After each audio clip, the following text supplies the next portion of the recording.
SAVP TV, pamoja katika ukweli.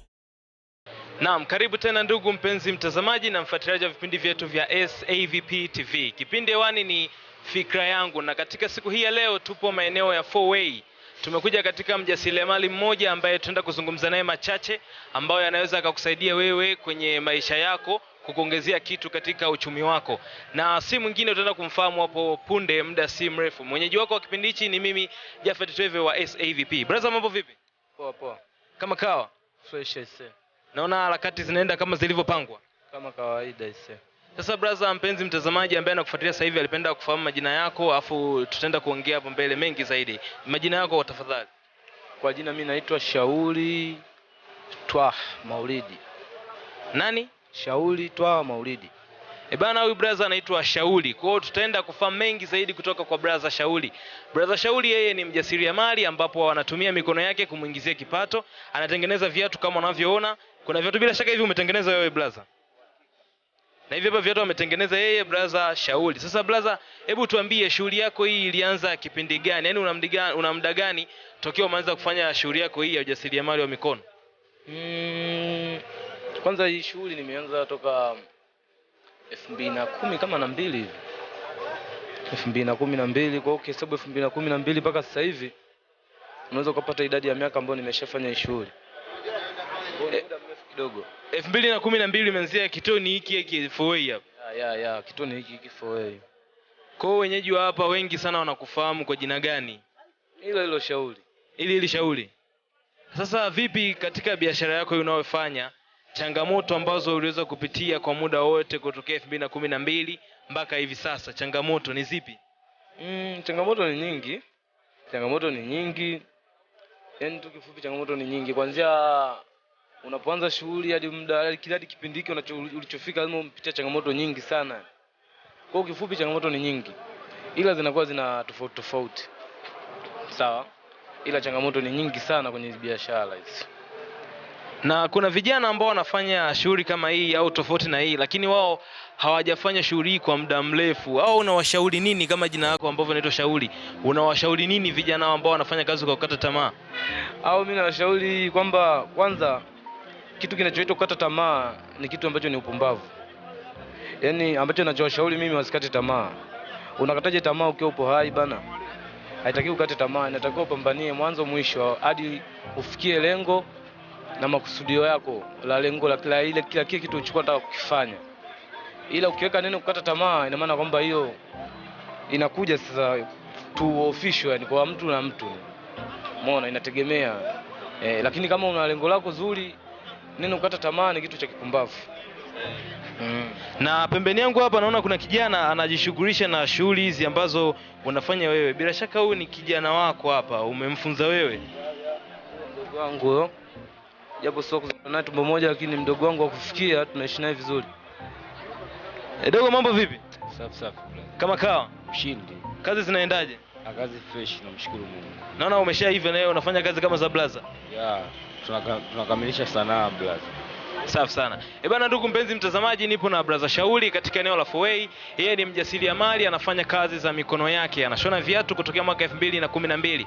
Ametuambia changamoto katika shughuli yake zilikuwa ni nyingi sana toka alipoanza mpaka hivi alivyofika. Kama tunavyojua, mwanzo huwa ni mgumu. Kwa hiyo tunaenda sasa hivi kusikiliza mafanikio au faida alizozipata kutokana na shughuli hii, maana huwezi ukafanya kazi yenye kuletea hasara tokea 2012 mpaka leo. Kwa hiyo kuna faida ameweza kuzipata kutokana na kazi yake hii. Twende pamoja tukamsikilize brother Shauri. Bro, katika kazi yako hii ni faida gani ambazo umeweza kuzipata mbali na changamoto?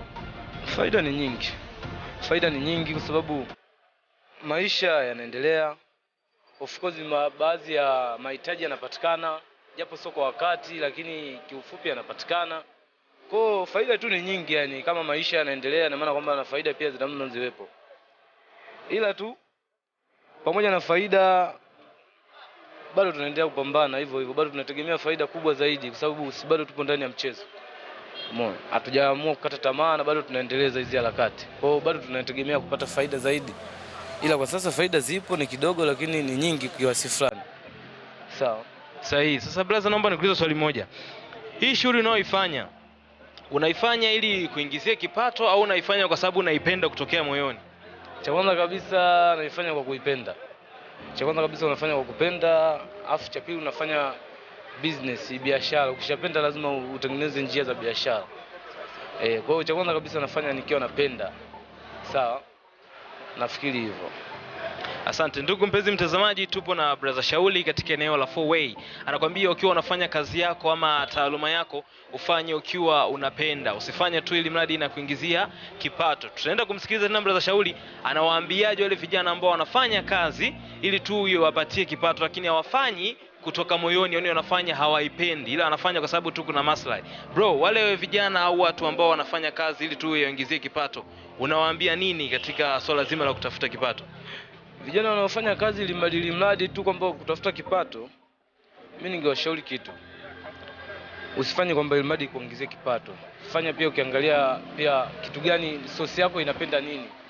Umeona? Kwa sababu ukisema unafanya kuingizia kipato, kuna kesho na kesho kutwa, na maana utakuwa unafanya kitu ambacho ni sawa sana bure.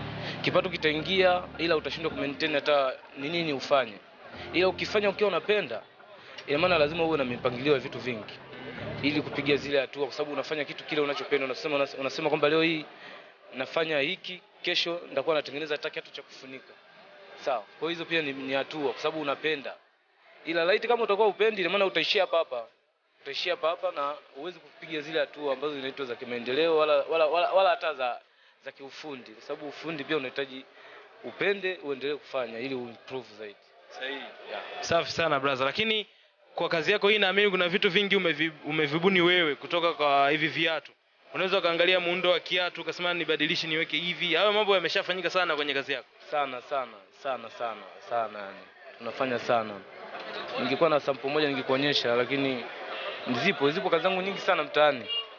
Umeona? Zipo kazi zangu nyingi sana ambazo tuna modify, tunabadilisha kutoka kwenye modeli hii na kuja kwenye modeli hii, na muonekano pia unabadilika, inakuwa ni heavy. Sawa.